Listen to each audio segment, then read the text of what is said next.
everyone. I am Kristin Messerli and very excited today to be interviewing Antoine Thompson, who is the Executive Director for NAREB, the National Association of Real Estate Brokers. Antoine, thank you so much, first of all, for being on the call. Thank you, and thank you for giving me the honor and the privilege to be on this program. Great. Well, to start, I would love for you to just share with our audience a little bit about NAREB and kind of its history. Thank you. Thank you. We are the oldest African-American real estate association in the country. We were founded in 1947 at a time right after World War II, when African-Americans could not be realtors, and the height of discrimination in America. And at that point in time, it was very difficult for African-Americans to even practice real estate, have access to the multiple listing system, which is a tool by which you list properties. We couldn't have access to that in many states. And in some communities, when we were able to have access to it, we could only show properties at night with flashlights. So could imagine that. In addition to that, we were at the forefront of fair housing in America. In fact, next year is the 50th anniversary of fair housing. So we weren't only trying to help people become homeowners at that time, we were also trying to help people get access to just quality housing in general. So we've been at the forefront of fighting for democracy and housing, which is our motto. And we are committed to advocating for policies and regulatory issues at the local, state, and national level that improve our members and the communities that they serve.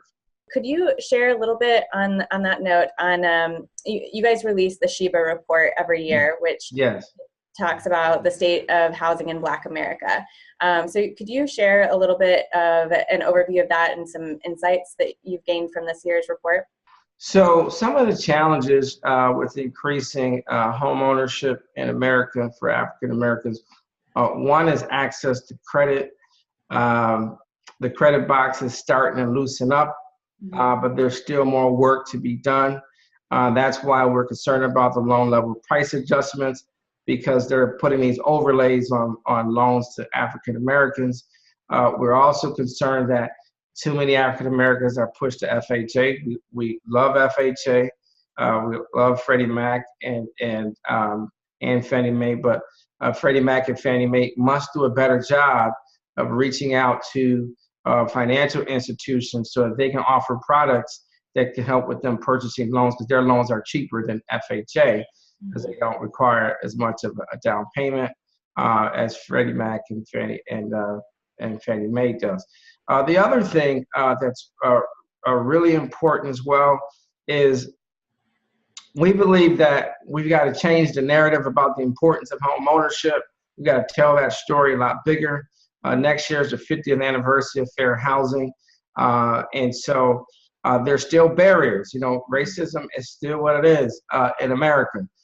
Is it as bad as it was in the 20s and 30s and 40s? No, but institutional racism still exists.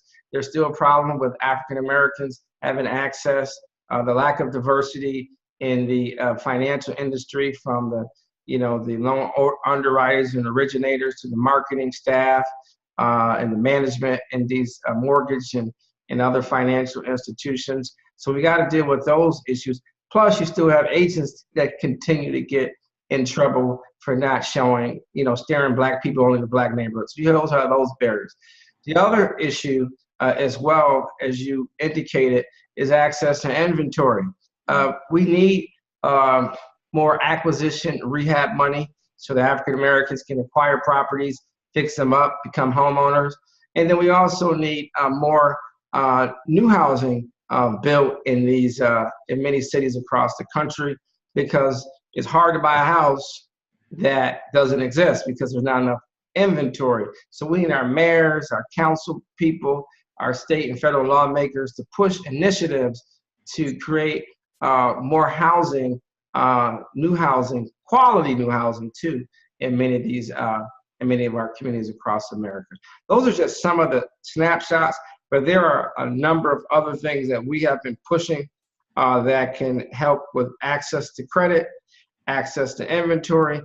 We are doing part of our 2 million new Black homeowners program. We're working with churches to increase awareness about home ownership, working with our local, state, and federal officials so they can make sure that the financial institutions in their community are lending to African Americans, that they're coming up with products and programs that can benefit African Americans so they can become homeowners. And then we are also working with our partners and our affiliate organizations to prepare people for home ownership as well, because we got to have education, and information, and then we got to make sure people have good jobs. So yes, we want more people to become real estate agents and brokers. We want them to be contractors and suppliers, and we want to just make sure as well that there's a level playing field so that every African American that wants to become a homeowner has a fair, equal opportunity to become one. That's great. Wow.